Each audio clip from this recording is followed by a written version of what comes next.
This is the physics tower at Exeter University, which, looking up close, bears a striking resemblance to the old World Trade Center in New York. Now, we've all seen those iconic images of when a pair of buildings that were 102, I think, stories, as the Americans call it, or floors as we call it, tall, were reduced all of a sudden to a height of about 7 stories on the morning of the 11th of September 2001, 11/9/01. A date that changed the world in an instant. Now, why does that building look like the World Trade Center, the old World Trade Center?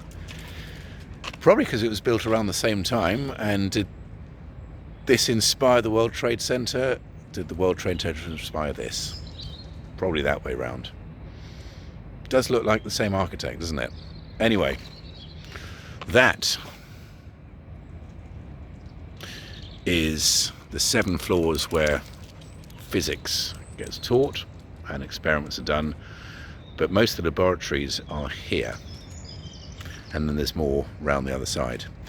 It was in that room there that I had my interview in October 87, or was it March 88? I don't know. I'll look it up, because I can date specifically when it was, because I remember looking out of the window at these trees, which are still pretty much as they were at the time, and talking to Dr. Meads about the terrible calamity that occurred the previous weekend, when some of the worst storms that I've seen in my lifetime, and he'd seen in his, took place. And it's remembered by many who were there at the time as being the storm that we weren't ready for. Michael Fitch, a much loved weather presenter on BBC television, he was the one who used to do the reports at the end of every news bulletin. Him and John Ketley. There's even a song. John Ketley is a weatherman, and so is Michael Fish. But he said, I had a couple of calls. Actually, just one lady in particular. She said, there's talk of a major storm tonight. Just want to assure you, there's nothing to worry about. Now, what's this? Right.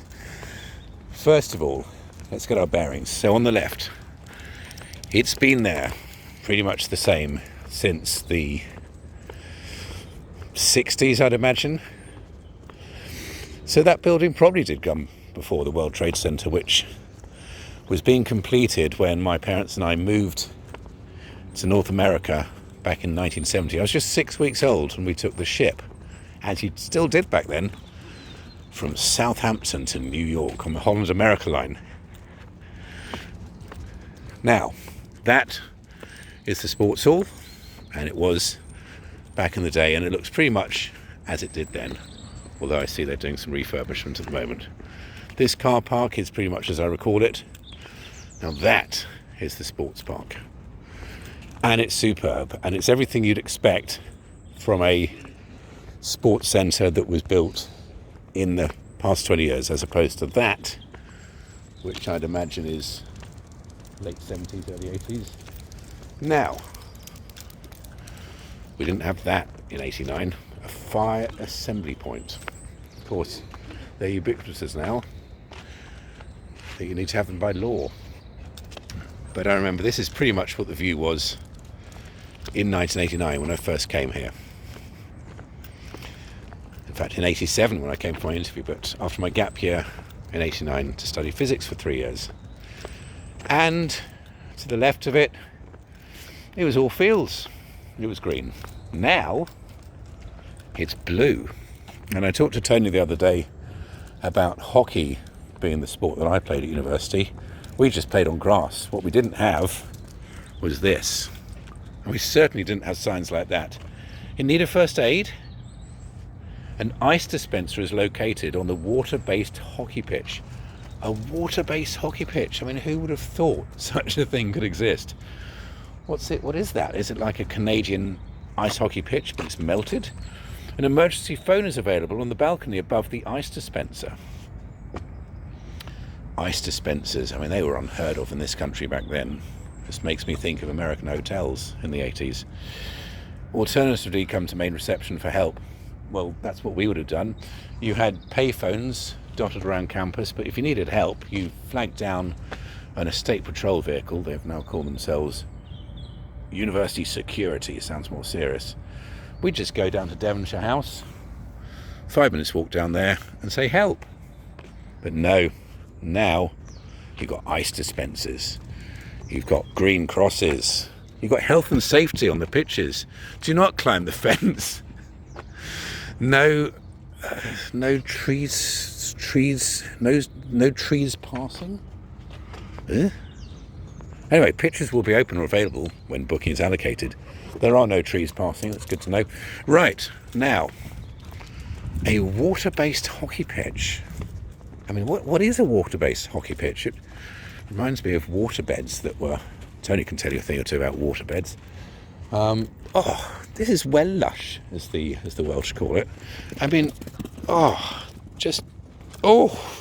actually that is very wet. It is like a Canadian ice hockey pitch where the ice has melted, and I've got a feeling that and there's no sign saying dogs aren't permitted, but I noticed that this is about the only place on campus that doesn't have CCTV, so I'm probably not about to get arrested by ex-university security, but I probably should leave. And we just stood by the side of the pitch. We didn't have a stand, weatherproof stand. Didn't even have a logo for the combined powers of University of Exeter Sport. All in Exeter green. That is the colour of the Devon flag. Water-based ice hockey pitch.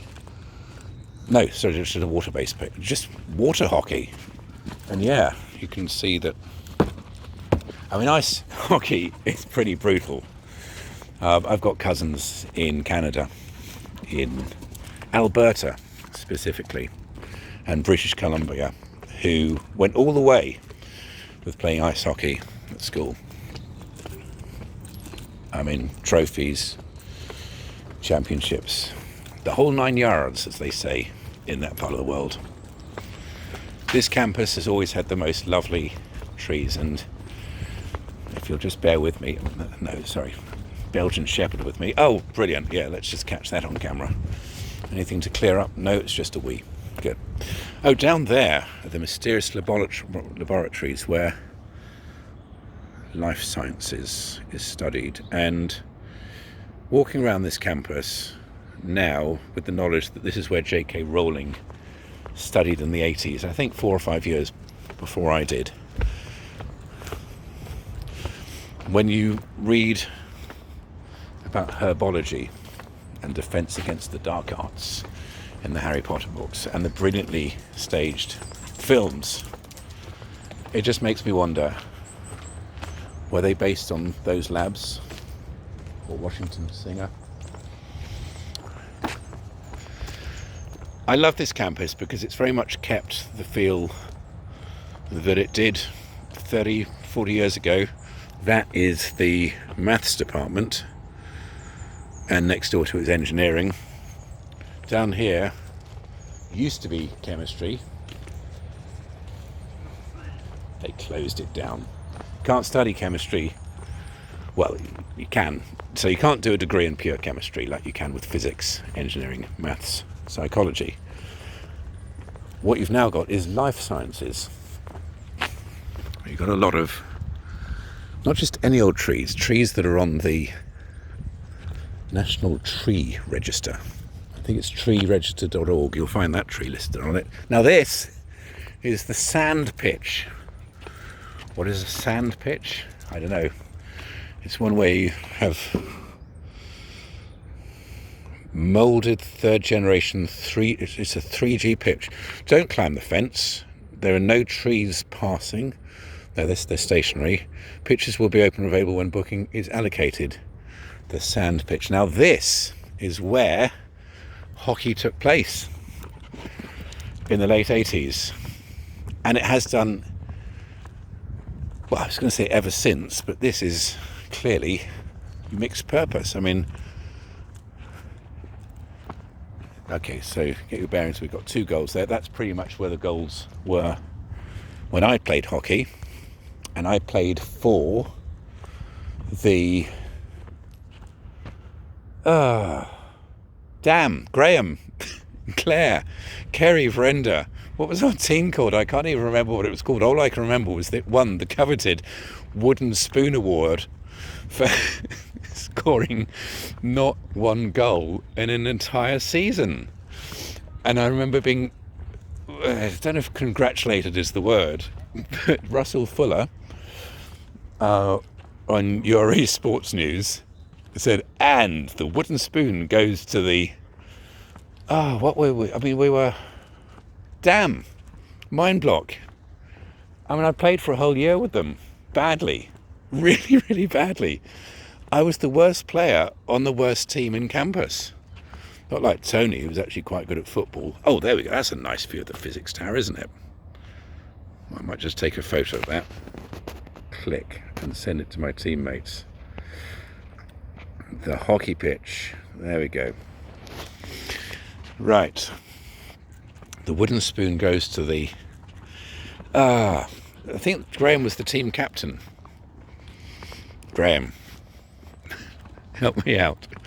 What were we called? It was a silly name, of course.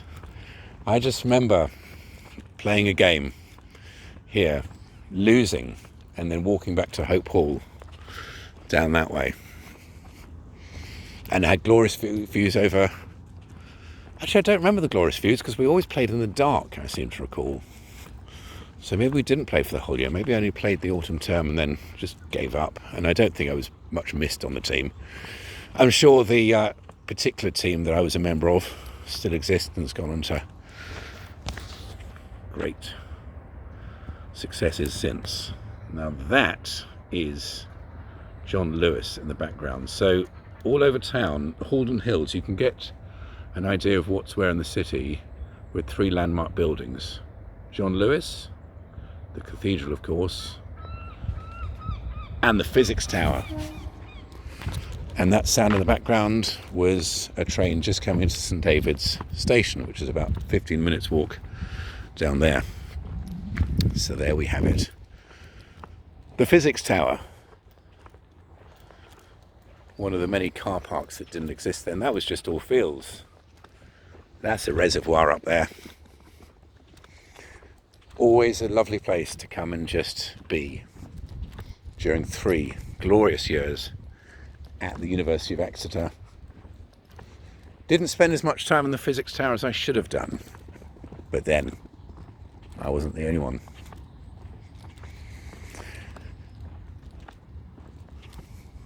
How many great physicists have emerged from Exeter University? Some, but at the time, the most publicised research in the physics department that was going on was the science of people who wet themselves.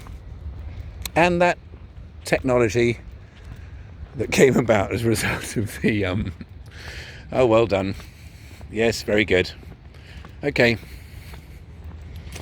Yeah, so you can now buy kits that you can give to, if you have a, say, a 7-year-old child who wakes up in the middle of the night with the sheets all wet and then gets into the parents' bed, and then all of a sudden their sheets are all wet, and then you change the bed and she gets in, or he gets into his or her bed, and yes, you've guessed it, wakes up a couple of hours later with the sheets all wet.